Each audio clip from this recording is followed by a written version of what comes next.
Okay, welcome everybody, those in the room who are representatives of civil society and from across the civil service here dealing with wellbeing issues, as well as people from the Welsh team, and those online who mostly come from across the civil service. We're really pleased to have Sophie Howe here today, who's the Welsh Future Generations Commissioner. For those that don't know me, my name is Ruairí de Búrca, and I'm the Assistant Secretary General responsible for Ireland, UK and the Americas. And it's my pleasure to introduce Sophie today and to hopefully help, after she's given her presentation, provoke a conversation. And I'd really like it to be a conversation, partly because I don't like listening to my own voice. But really, I think there's so much expertise here in the room and expertise also online that it's let's get those questions that you want answered, and we put them to Sophie. For those online, we have Slido, so you can ask a question electronically. And for those in the room, it's traditional. Raise your hand, and I'll try and bring you in. Before I hand over to Sophie, maybe just some brief words of introduction.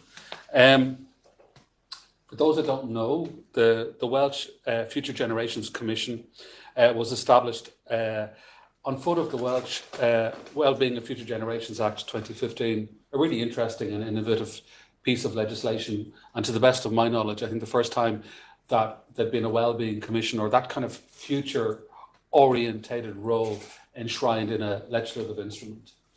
It's something that I think set an agenda and helps answer a question which many of us, certainly hearing at home from children, which is, you know, it's all very fine, Dad, you know, you've done all right, but you've kind of eaten my future. What about the climate? What about?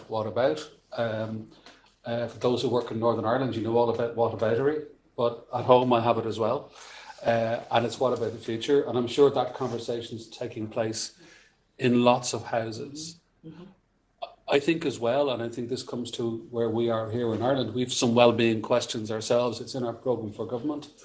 And I think there's an increasing political recognition that challenge of navigating the present day tensions of governance and getting re-elected, you know, and we all see these tensions played out every day with that desire to map out a long-term answer to those questions our kids are asking us.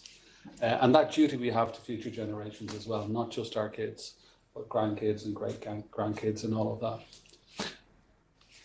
And we have this dilemma where we know we're overusing the resources. We know we're not asking ourselves the right questions. But at the same time, there is the tyranny of the now and also that desire not to be worse off. So there's lots of big questions. And I think Sophie, in her role as Commissioner, you know, I think what you've done in leading high-profile interventions around, you know, really important questions for the future, transport planning, education reform, government policy and housing and climate change, being the challenge function on those things. But not just to the government, I think challenge to citizens as well. Ultimately, governments can only function on the basis of mandates. Has been really interesting for us to watch. You came to that with lots of really useful experience, I hope. CV is impressive. You know, you worked at the UN, at the OECD, representing Wales, and you've been at a number of international forums, chairing the network of institutions looking for future generations. Interestingly, Sophie was also Deputy Police and Crime Commissioner for South Wales. I don't know, from my own conversations with senior police officers, there's a really interesting debate going on within policing about how police is the sweeping brush that sweeps up problems that aren't being addressed further up the public policy value chain. And no doubt that influences some of your thinking about this.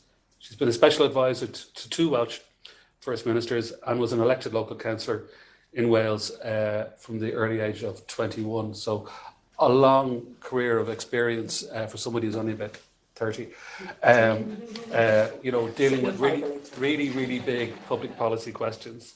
In addition to doing all of that, Sophie's managed to squeeze in the time to be one of the top 100 businesswomen in Wales, and is a fellow of Cardiff University Business School and Swansea University, has some honorary doctorates, and a degree in law and politics. So, as well as well-being, I think if we can get some lessons in time management, I think we'll all do well.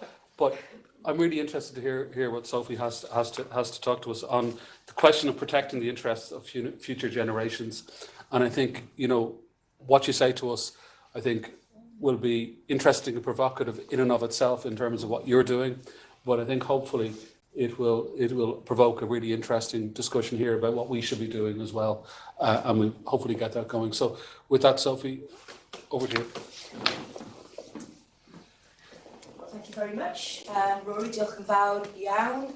My blessed board ma heddiw. It's my pleasure to be with you today. Let me see if I can pop that right there. My only insight on time management is from Woody Allen, who said, seize the opportunities, avoid the pitfalls, and aim to be home by 6 o'clock. I very achieve that, but I still have that kind of aspiration. So, as you have heard, I'm the Future Generations Commissioner for Wales. I was described by The Guardian as the world's first Minister of the Unborn, which is kind of quite a cool title, not an accurate title, however. I'm not a Minister of the Government, I'm an independent Commissioner. I'm appointed to hold the government and at the 47 institutions covered by our Future Generations Act to account, to be in some ways both a coach and a referee. So the legislation sets out my kind of job description in law as to be the guardian of the interests of the future generations of Wales, no pressure there or anything. But particularly my role involves monitoring and assessing the progress that our government and others are making on our Future Generations Act and advising and supporting those institutions on the change that is needed. Why do we need a Future Generations Act? Well, I think you summed it up very well, and I think this slide kind of sums it up pretty well. Essentially, we are kind of colonising the future. The way in which we take decisions currently, the things that we do, the fact that we have allowed ourselves to put more carbon into the atmosphere knowingly since Al Gore published his first Inconvenient Truth, since the UN published their first basis of evidence on climate change. We put more carbon into the atmosphere during that time than any other time during human history. So we've done that knowingly. So we are essentially saying to future generations, we're viewing you as some sort of distant colony that we don't need to worry about. Here you can see, quick grab of fresh water, dump the carbon and nuclear waste, and then let's get the hell back to the present. So that's the sort of, the future that we're leaving behind to the next generation. So in Wales, we have this aspiration to change that. One of the big challenges that we have is that what governments and policymakers and politicians across the world tend to do is act in the very short term, and short-termism is endemic in public policy. Making. We tend to, have policy initiatives which might, for example, have positive impacts on addressing the climate emergency. Actually, we're not having enough of them. But even though we kind of have all of these initiatives and new policy approaches, actually still the system of governance that sits beneath that is rotten at its core, because it's still short-term. It still seeks to just prevent to deal with problems after they've happened, so it doesn't seek to prevent. I mean, you can see that with some of the cost of living interventions that are happening at the moment. Arguably, if we'd invested in improving the quality of our housing through better energy efficiency, we would not only be helping to meet our decarbonisation targets, we would be putting money back into people's pockets. We wouldn't have the same energy crisis if we invested in long-term energy security and so on. And yet, what's the response to that? Well, it's got to be an immediate response of trying to put cash back into people's pockets, but that is just a sticking plaster. So when we see these initiatives, they are just initiatives, and we need to really try to get to the root cause of this, which is this rotten system of governance, which discounts the interests of future generations within most of our structures. What we're trying to do in Wales is both deal with the symptoms of a failed system, whilst also trying to deal with the system itself. And that is, in essence, what the Wellbeing of Future Generations Act is. So passed in 2015 in our Senedd, our national parliament, it does, well, let me just say a little bit about how we got there. It came from the frustrations, actually, of the Environment Minister at the time, who was sort of responsible for reporting against what Wales was doing on the SDGs, well, the MDGs as they were at the time, and really sort of her frustration that she was asked to report on all of this, and yet she was banging the door of the economy ministry and banging the door of the housing ministry, and they were not seeing any of this really as being their business. So she managed to get a commitment into the then Labour manifesto with just one line: we will legislate for sustainable development. She then retired from the government and left the new government with this thing that had been her baby, not really knowing what it is that they should do with it. Cue a national conversation with the citizens of Wales, posing the question: what's the Wales you want to leave behind to your children, your grandchildren, future generations to come? The citizens of Wales, over 10,000 of them, took part and came up with a range of things that they felt were particularly important. At the time, the SDGs were being developed, and we looked to what was happening at a UN level to look at, you know, how does that compare with what the citizens of Wales are saying to us, and we developed 7 long-term wellbeing goals from those conversations, from the SDGs, which were to become the long-term aspiration for what we're trying to achieve in Wales. So the overarching principle in the legislation is that all of our public institutions, so that's all of our local authorities, our health institutions, national organisations like Public Health Wales, Natural Resources Wales, the Arts Council, and then significantly the Welsh Government themselves, Welsh ministers specifically named in the legislation, must demonstrate how when they're taking decisions, they are meeting today's needs without compromising the ability of future generations to meet their own needs. Duties then to set objectives which maximise their contribution to all 7 of those wellbeing goals, and the appointment of an independent commissioner, myself, to oversee that progress. I'm going to just go back to the Act.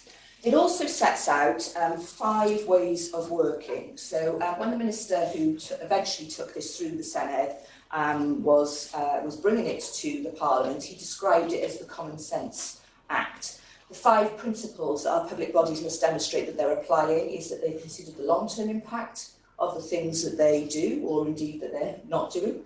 They must prevent problems from occurring or from getting worse. They must integrate their actions, so recognising that everything is connected to everything. If we look here at our goals, and I'm not sure how well you can see them, but this is a prosperous Wales, a resilient Wales, a healthier Wales, a more equal Wales, a Wales of cohesive communities, a Wales of vibrant culture and thriving Welsh language, and a globally responsible Wales.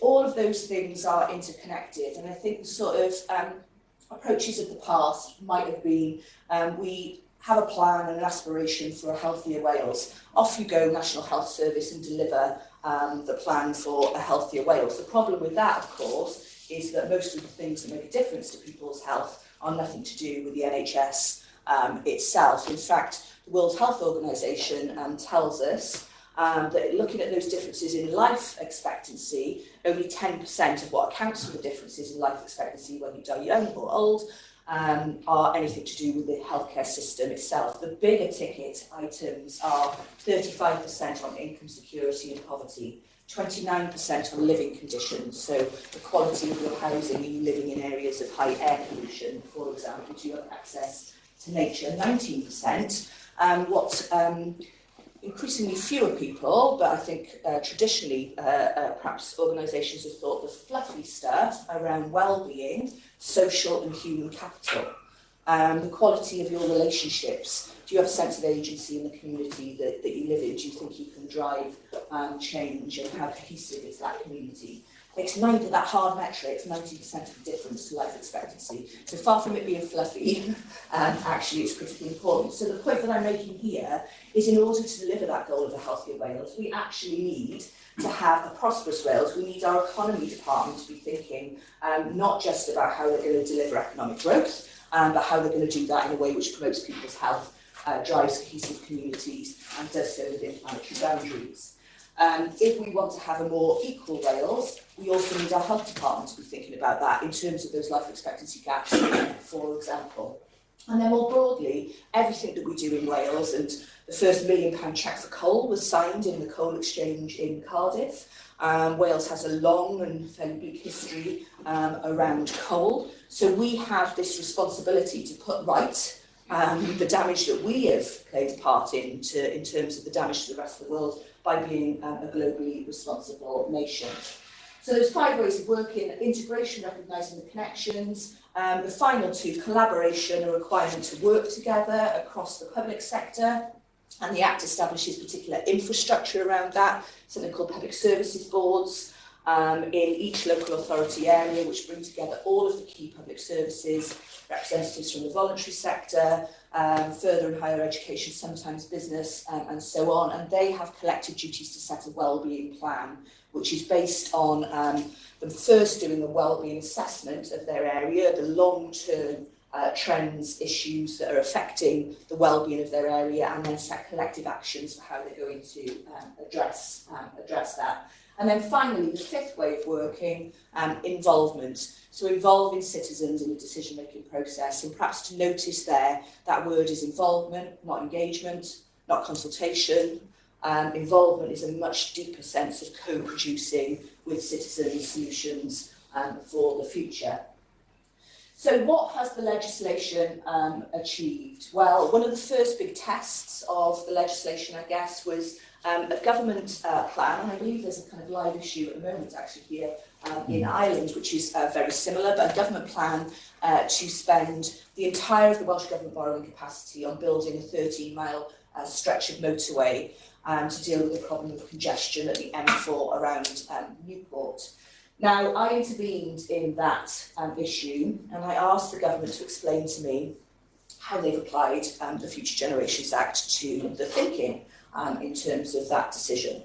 So starting off with our goal of a prosperous Wales, if I go back to that, each one of these goals here have their own statutory definition, and it's worth pulling out a prosperous Wales, because the definition of a prosperous Wales talks about a productive, innovative, low-carbon society, one which uses resources efficiently and proportionately, one that acts on climate change, and one which develops a well-educated population with the skills to enable them to access decent work. Can anyone tell me what's not in there that you might expect to be in there? GDP. There we are. So no mention of GDP. So our definition, not just our policy definition, our legal, our statutory definition of prosperity in Wales goes beyond GDP. It talks about prosperity only being achieved within planetary boundaries. So back to this test on the road, can you explain to me how this is in line with the goal of a more equal Wales, which requires to act within planetary boundaries, one which acts and tackles climate change? Because when we build a road, all of the evidence tells us we will fill it with more cars emitting carbon, and so on. Can you explain to me how it's in line with the goal of a resilient Wales, which talks about our ecological resilience? The duty is to enhance and maintain our ecosystems. The plans were for the road to go through a nature reserve. Can you explain to me how it's in line with our goal of a healthier Wales? 56% of the adult population in Wales is overweight or obese. We have illegal levels of air pollution. How is building a road going to take you towards meeting that goal? And can you also explain to me how it's in line with the goal of a more equal Wales when 25% of the lowest income families in that region don't have access to a car? So you'd be spending the entire of the Welsh Government's borrowing capacity on something which benefits the already better off. And a public inquiry said it should go ahead. A public inquiry was looking at the kind of traditional arguments between economy and environment. I think most of us in this room have probably been around long enough to know when there's an argument between economy and environment, economy wins. And that's why we're in the climate crisis that we're in the middle of at the moment. But here the First Minister intervened and said he did not believe that the proposals duly considered our obligations in terms of climate and duly considered the Future Generations Act. So instead of spending £1.5 billion on building a 13-mile stretch of road, they set up a commission to look at what the alternatives, what would we do, how would we spend money, and how would we deal with the problem of congestion if our aim was not just to deal with congestion, but was to improve the health of people, was to meet that definition of prosperity, was to meet that definition of resilient ecosystems, was to meet that definition of addressing socioeconomic disadvantage and inequality. And so what's come from that instead is spending far less money, but on new transport, public transport links, active travel, and a range of packages which focus in those areas. And from that point, working with the government, we've then reformed the whole approach to transport in Wales. So a new transport strategy which puts walking and cycling at the top of the transport hierarchy, because walking and cycling makes a much better contribution to all 7 of our wellbeing goals than building roads and private car use. Then a challenge around the sort of budget and the spend, because on the one hand, and this is where I sort of talk about this sort of initiative-itis, if you like, without looking at the whole system. On the one hand, we were dropping a whole load of cash in to try and do things to deal with the climate crisis, some really good policy interventions. On the other hand, however, we were spending 2/3 of our infrastructure investment budget on building more roads. So whatever we're doing over here, we're cancelling over there. We weren't taking an integrated approach, which the Act requires. So through those challenges, through applying the lens of the Future Generations Act, in the last year's budget, we've seen a reduction from 2/3 being spent on roads to 1/3 being spent on roads, and that's been followed by a moratorium on road building in Wales, with 55 pre-approved road building schemes paused, all being reviewed in line with the Future Generations Act. That commission chaired by Lynn Sloman will report in the next month or so, and I feel pretty confident that that will take us on a massive shift away from reliance on private cars and towards more sustainable transport. There are a number of other areas in which the Act is influencing public policy in Wales.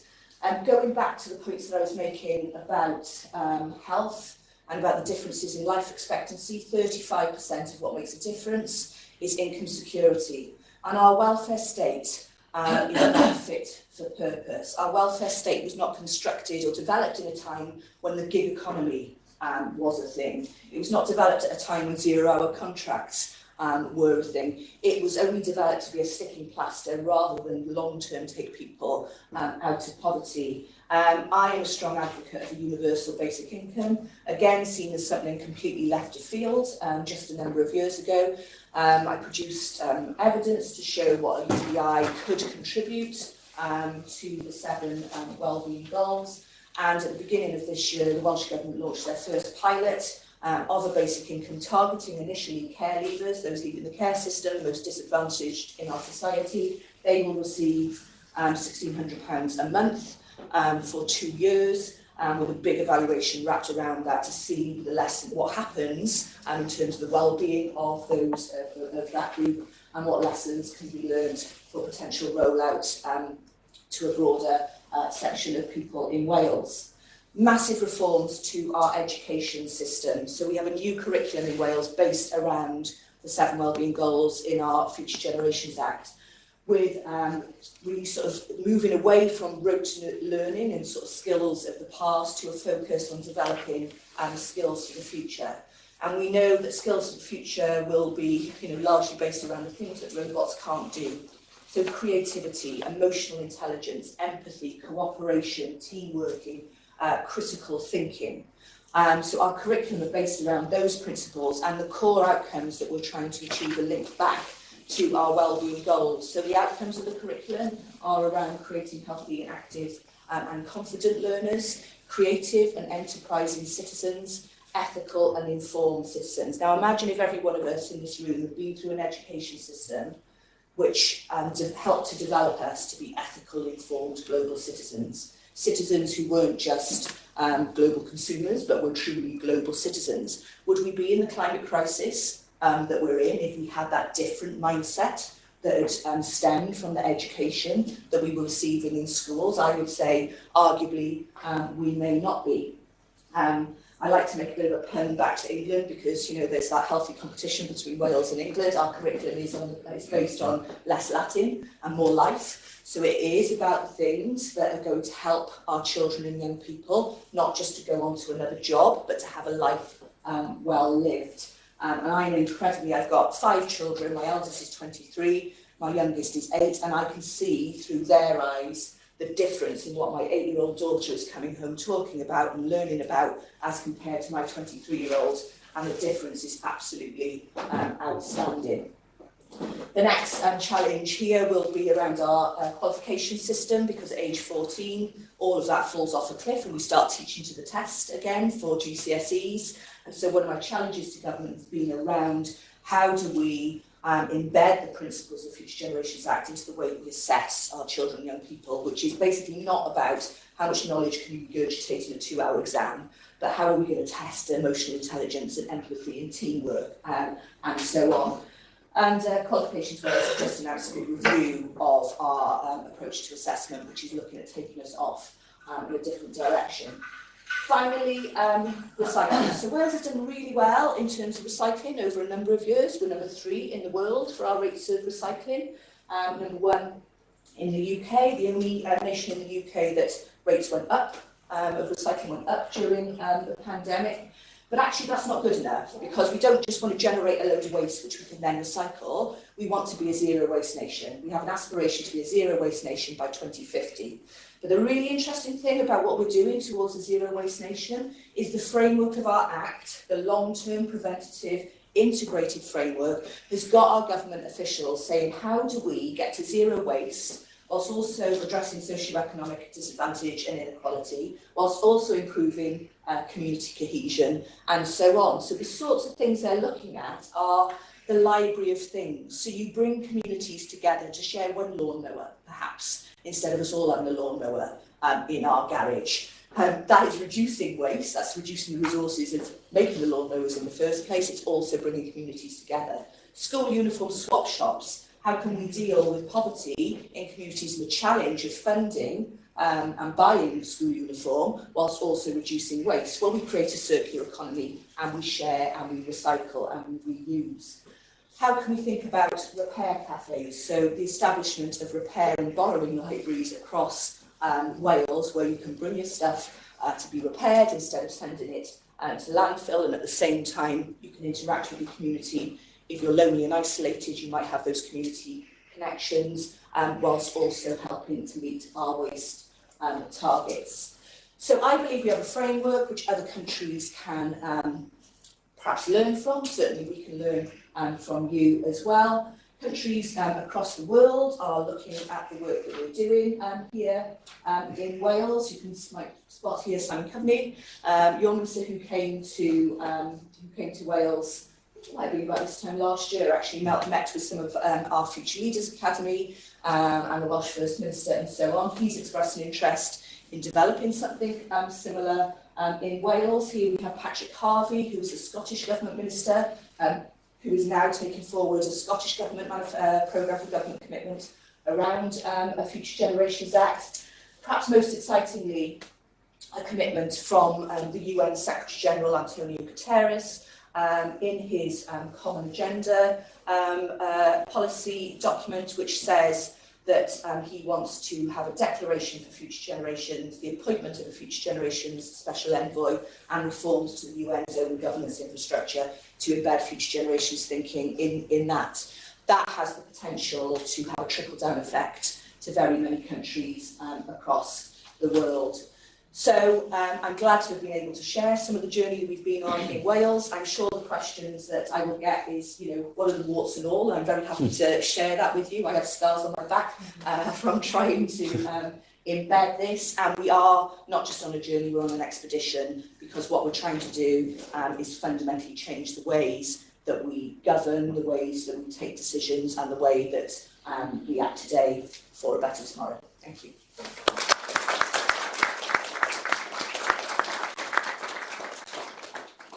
Thanks very much, Sophie. And well, she gathers her thoughts and has a glass of water.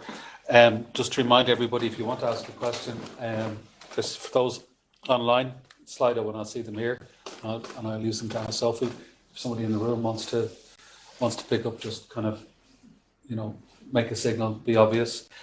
And I think that'd be really helpful. One of the things that struck me last week when we had the Ireland Wales Forum, and I think when you met Simon Coveney last year, it was at the very first one of those, two things struck me, One was the passion that your First Minister has for issues around social justice, social change, including this debt to the future, which in a sense creates a permission structure for you to work. And I thought that was really important. And I think the second thing that struck me, maybe reflecting on the fact that we were having a structured dialogue, was also that there was a structure for taking questions, difficult questions, challenging questions forward. Just reflecting on what you said, I'm very conscious that you're doing this in a devolved space, but in some respects, the problems that you're trying to address, you're not the policy maker, you're a policy taker. You know, and I suppose that's a sort of a subset of that, maybe the broader global questions, where I suppose none of our individual actions on their own are sufficient. We have to get a critical mass. And sometimes we're policy takers. I'd be interested in your reflections on how, maybe from your perspective, you know, you're able to navigate some of the policy tensions between, say, central government in the UK, the devolved region, or where you have policy divergences. And I think we've seen some policy divergences around climate policy in the last month. They might have disappeared earlier today, who knows? But how you navigate those tensions with respect to your sort of Welsh legal mandate? I mean, certainly those tensions exist. You know, some more recent ones that spring to mind. I mean, obviously, universal basic income. Wales won't be able to roll that out without cooperation of the UK government. You know, and there's some big challenges there. Some other issues around our position post Europe. So the EU funds that came to Wales obviously no longer come to Wales. The UK government promised that Wales would not be disadvantaged as a result of that. There's a whole political question that I won't get into as to actually just on the numbers. There appears to be a huge disadvantage, but even perhaps more frustrating than that is that those funds are now flowing from the UK government, bypassing the Welsh government and going direct to local authorities. What that means, and within their own you know, bidding framework.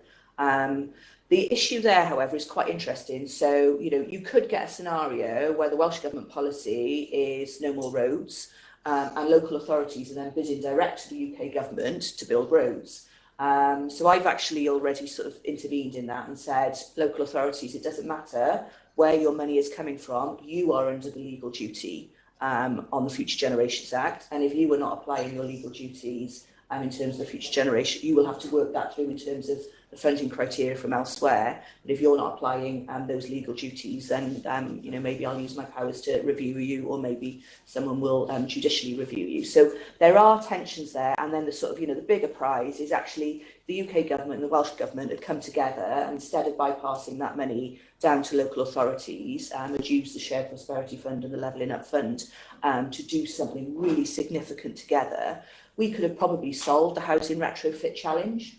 We could have probably improved the quality of thousands of homes across Wales. We could have created thousands of jobs across Wales in doing that, and we could be taking people out of fuel poverty. And so there are some of the tensions in terms of the way that finances are allocated and so on. But that's not forgetting that, you know, even if you look at things like the climate crisis globally, you know, it goes back to when, you know, Trump pulled out of the Paris Climate Accord.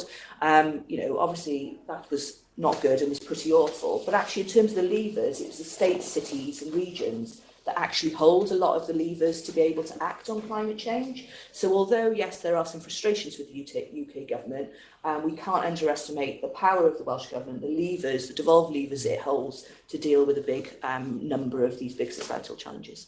Very good. I know Fiona here has a question. Fiona, you might identify who you are and where you work, so not just for Sophie, but for the people online as well who won't be able to see you. Thanks, Ruairí. Fiona Búrca. I lead the Wellbeing Unit within the Department of Taoiseach. Thanks for a really interesting, thought-provoking presentation. So it'd be really interesting to hear you're obviously further ahead in your journey. You know, versus us, we have a wellbeing framework underway, and we're not at the embedding stage. So obviously, at this point, you know, 7 years in or whatever, you have lots of good stories to tell and kind of easy to sell the benefits to people. But at an earlier stage in the process, how did you kind of encounter resistance or, meet those challenges, and how did you kind of convince people of the benefits of this, versus vested interest in terms of transport industry, etc. Just really interested to hear how you navigated that. Yeah. Yeah, and maybe just there's an anonymous question in, so I don't know who it's from, but it might just add it to Fiona's question, which is how do you see your work evolving? Because I think the questions that Fiona's put, then it's not a solid state or a static environment. No. So I suppose we actually approach this in the reverse way to the way in which most other countries are approaching this. So most other countries are doing similar to, well, I said, those who were doing it, there still aren't enough of them, but those who are adopting wellbeing, approaches and, beyond GDP and so on, are tending to do that through, wellbeing policy frameworks, wellbeing metrics, and so on and so on. Scotland is an interesting example. They were well ahead of Wales in terms of their own kind of wellbeing framework and outcomes agreements from government down to local authorities and so on. But actually, we started having none of that, and we just started with the legislation. So that was kind of quite a brave move in a way, but quite an important one because, the power of legislation versus policy, and legislation which covers all aspects of government rather than being owned by a particular ministry, even if it's the Taoiseach. Sometimes it can still be challenging to embed that through every aspect of decision making. So the fact that it was a law was incredibly powerful. I have to say that the national conversation was really important in terms of that kind of buy-in. The role of civic society was incredibly important in that, and the fact that what we have is this sort of well-being framework, if you like, which is holistic. So when you talk about sustainable development, it tends to just be the environmental people who are sort of bothered about that. When you start talking about a well-being framework, which encompasses sustainable development, you start getting the public health institutions excited about it. You bring in culture and you start getting the arts institutions and the cultural and creative sector excited about it. So that building a movement part, working with civic society has been really important because government are hearing from the outside messages like this is important to do, and also you're starting to see those organisations make the connections between okay, we're a cultural organisation, what's our role in kind of improving the health of a nation? You start to see more interesting things coming from that. I think that if you're going to have a wellbeing framework, it's more useful to have that from the head of the government, but that's got to permeate all departments. I would counsel caution against overly heavy reliance on metrics and indicators, because that tends to sort of stifle innovation and you just get departments chasing down sort of quite linear metrics. You get departments, the Department for Health chasing down the health metrics, and you get the Department for such and such chasing down the other metrics that they think that they might be responsible for. So it's got to be this kind of cultural change, the explaining and exemplifying, I think, what this might mean. So if we were going to meet a collection of your aspirations in terms of your wellbeing policy, what would that mean that every department has to do, and how would they do that collectively? So some of those early conversations and dialogues and bringing discussion together, I think, is critically important. In terms of what next for Wales, I can't say. We've done some brilliant things and I've seen some massive changes over the last 7 years, but is the axe used in every single decision that is taken in Wales? No, absolutely not. That is a challenge of probably multiple generations to get to that stage. So I think the early part has been around, inspiring, explaining why we're doing this, why this matters, what does it mean back to people, not being as a commissioner too finger waggy and telling people off and really scrutinising all the metrics. That might be an important next phase, but I think the building a movement, the inspiring, the showing what's possible, this is the art of the possible of what we can do in Wales, and getting this group of what I call frustrated champions who are out there in every organisation, across the civil service, across public sector, and the ones who have been for a long time fighting the system to do better things, saying the system now supports you to do better things, and helping to break down those barriers and enabling those frustrated champions to do their stuff without being so frustrated. Well, hopefully the people in this room won't be that frustrated after this conversation. Lady here. Thank you very much. Deirdre Garvey is my name, the CEO of the Wheel, which is the National Association for Community and Voluntary Organisations, and the counterpart in Wales, the WCBA, and with Marks, with whom I met last week, so at the Civil Society Summit last week. Your answer to that initial question, first of all, can I just say that was a fantastic vision that you set out. It was a great practical demonstration of how change can happen. Dramatic change in some instances, notwithstanding the hills that you still have to climb, you know, and the frustrations that you have. And we have our own examples here in this country in the last 10 years of civil society being fundamental in that building a movement and creating something radical change that would have been unimagined. So it's just very interesting to see you pick up some of those elements. So I'm going to have to change my question, because you answered, in one sense, the prominence of the role of that movement building and civil society in your answer to the previous question.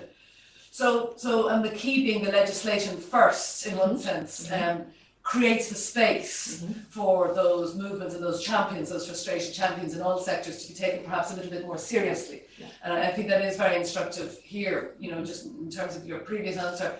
In terms of, you mentioned at the very beginning, and which was interesting, direct talking, the rotten structures, the rotten governance structures that were preventing, I guess, some change. So I'm interested, particularly from the perspectives of the challenge of interdepartmental working. I mean, that's hard enough, let alone intersectoral working, you know, civil society and the private sector, because everybody has to be facing in the same direction, and that Act sets out a direction, which I think is very helpful. So, but maybe could you just tell me more about the structures that allow those different sectors to step into their strength and their contribution that they can make. I guess the structures is one point, but also indeed where the funding comes from. So when you say you step in, you say, is that road building policy, you know, coherent or not with the Act?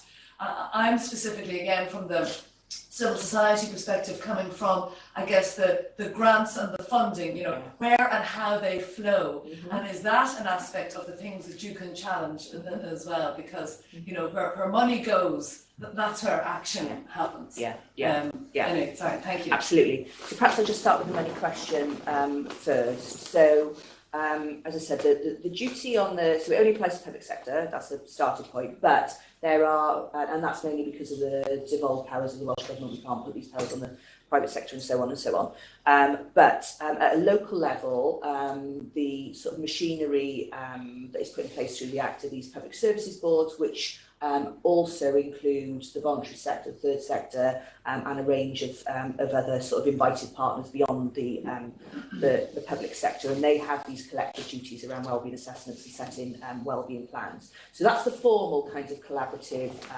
I suppose, architecture out there on the ground. But the collaboration requirement goes kind of further than that.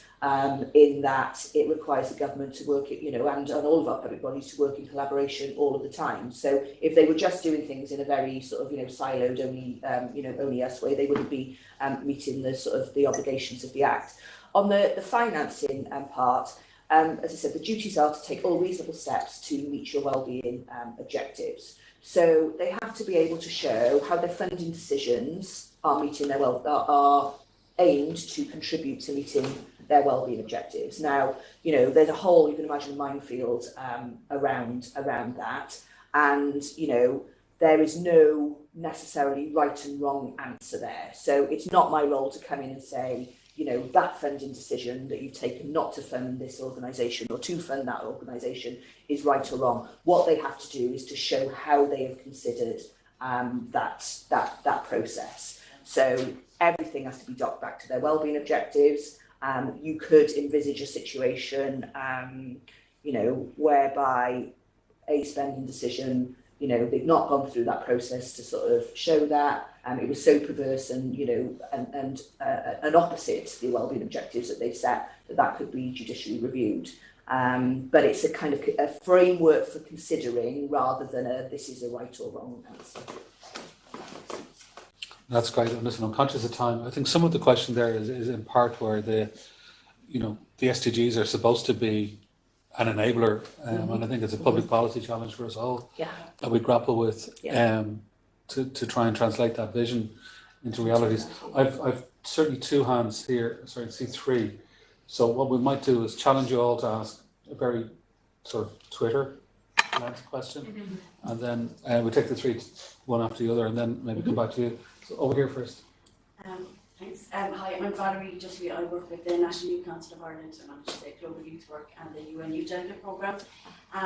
First of all, just thanks very much for the work that you've done and the inspiration that you've provided. We've been following your work for a number of years now. And I suppose the question I have is around youth involvement, both at a Welsh level, but also the inspiration that I would imagine you have provided in terms of the UN level as well, because obviously there's a lot of exciting things happening at UN level now. There's a new UN Youth Office in development. There's obviously the focus now on future generations as well. I'm just wondering, have you any advice for us as Ireland Inc. In terms of being a member state of the UN and what we can do, both whether it's at departmental level, but also in terms of the non-government sector as well, and particularly, I suppose, young people. Okay. This lady. Hi, my name is Anne-Marie McGarren. I work in the National Economic and Social Council, NES. So we did a report looking at how wellbeing frameworks are implemented in Wales and Scotland and New Zealand. So we loved your approach. I'm interested in one of the things that the New Zealand Parliamentary Commissioner for the Environment has stressed recently. He said that even though you can look at all these different goals, that there are trade-offs that have to be made between them.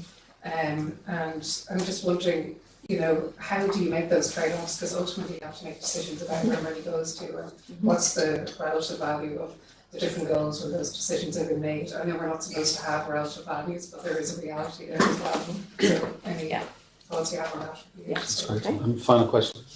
Sorry, I'm Ian Harvey from the Irish Council for Civil Liberties. It's a technical question, Sophie.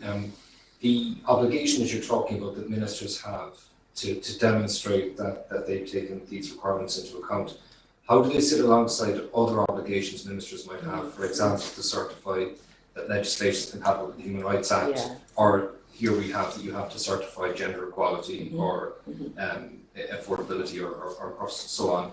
Is it an add-on, or does it actually take over, if you like, as a more comprehensive version of the same? Yeah, okay. So I'll start with these questions and work back. So it started as an add-on and it got incredibly complicated, and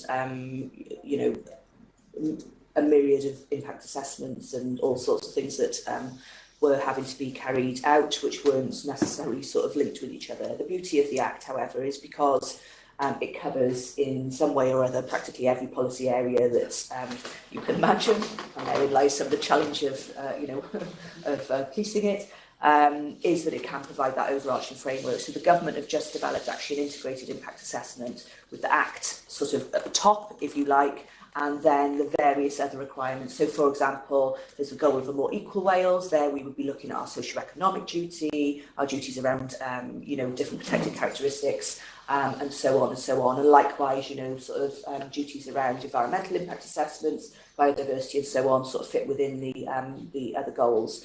I would say about impact assessments that the issue that we're trying to get to is that the Act is intended to frame the decisions that are taken, not just assess the impact of the decisions after they've been thought of. So that's the sort of shift that we're trying to get to. I'm in the process of using my powers to review the machinery of government, and we've looked at the integrated impact assessments. We think the government have, headlines here which haven't come out quite yet, but never mind, I'll say it anyway.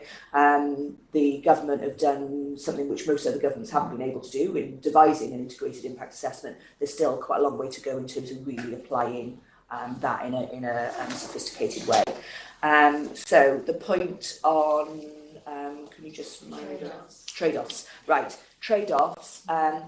So, yes, what is written into the statutory guidance is where you get to an issue around trade-offs, you apply the Sustainable Development Principle, which is basically that test of balance of long-term, short-term needs and long-term needs in the interest of current and future generations, and applying those 5 ways of working. So you have to, how do you consider the long-term, how do you consider prevention, how do you consider integration, collaboration and involvement. And if you've applied those principles, that will assist you in trying to manage those trade-offs. Not to say that they don't exist, but it's that process that you go through to try and manage them.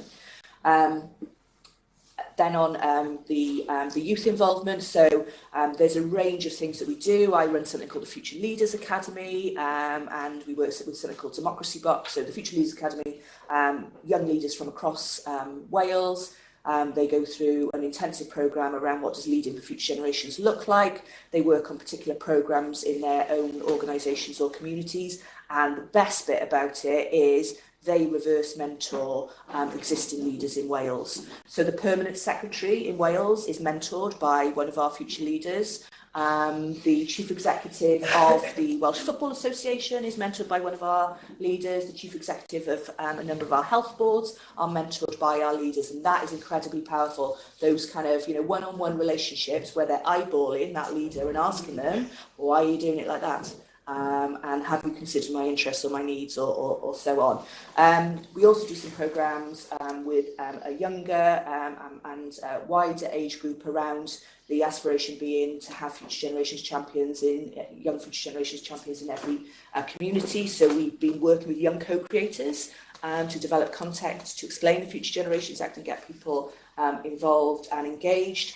So that's sort of my office. I also work very closely with the Children's Commissioner to draw her intelligence into my work. And on a Wales-wide level, we have a youth parliament, and we've just lowered the voting age to 16 in Wales as well. And every local authority has their own youth council. At international level, we've been doing some work actually with young people from other countries to support this process of the UN declaration.